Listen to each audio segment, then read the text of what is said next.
विधान परिषदेच्या जागांवरून एकनाथ शिंदेंची डोकेदुखी वाढण्याची शक्यता आहे। 2 जागांसाठी अनेक नेते इच्छुक असल्याची माहिती कळते।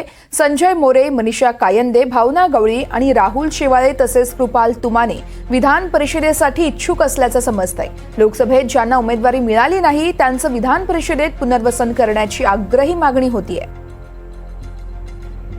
त्यामुळे आता मुख्यमंत्री एकनाथ शिंदे यांची विधान परिषदेच्या जागांवरून डोकेदुखी वाढण्याची शक्यता आहे। 2 जागांसाठी अनेक जण इच्छुक आहेत। संजय मोरे, मनीषा कायंदे, भावना गवळी, राहुल शेवाळे, कृपाल तुमाने हे विधान परिषदेसाठी इच्छुक असल्याचं समजतं। विधानसभेत ज्यांना उमेदवारी मिळाली नाहीये त्यांचं विधान परिषदेत पुनर्वसन करण्याची आग्रही मागणी आहे।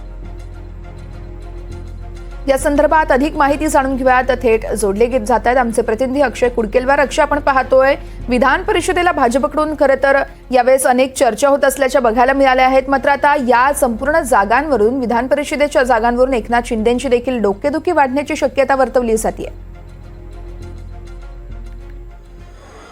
वर्षा, आपण जर बघितलं तर 11 जागांसाठी विधान परिषदेची निवडणूक आहे। यातल्या जर आपण बघितलं एकूण आकडेवारी आमदारांची संख्या बघितली तर शिवसेनेच्या वाट्याला 2 जागा येऊ शकतात विधान परिषदेच्या, आणि यासाठी 2 जागांसाठी 5 नावांची भाऊगर्दी आता मुख्यमंत्र्यांच्या शिवसेनेमध्ये झाली असल्याचं चित्र आपल्याला बघायला मिळते। आणि प्रत्येकजण ज्या नावाची चर्चा आहे, प्रत्येक जणांची दावेदारी कशी प्रबळ आहे हे सांगितलं जात आहे। आपण जर बघितलं तर भावना गवळी आणि कृपाल तुमाने, भावना गवळी यांना लोकसभेचं वाशिम यवतमाळ लोकसभा मतदारसंघातनं तिकीट नाकारलं होतं। कृपाल तुमाने यांना आपण जर बघितलं तर त्यांचं तिकीट रामटेकमधनं नाकारण्यात आलं होतं। ते विद्यमान खासदार त्यावेळी होते आणि त्यांचं तिकीट नाकारण्यात आलं होतं।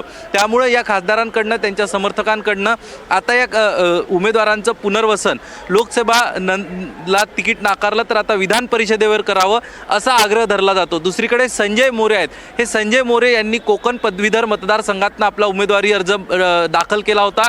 मात्र महायुतीचा धर्म पाळत त्यांनी निरंजन डावखरे यांच्या विरोधातला आपला अर्ज मागे घेतला। त्यामुळे ते देखील आपला शड्डू ठोकत असल्याचं चित्र बघायला मिळतं।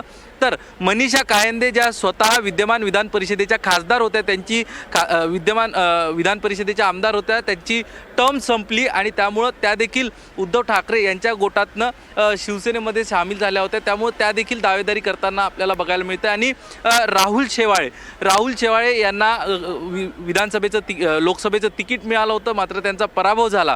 त्यामुळं आपल्या पराभवाचं पुनर्वसन मुंबईत इतर ठिकाणी करावं अशी मागणी त्यांच्या समर्थकांकडनं केली जाते।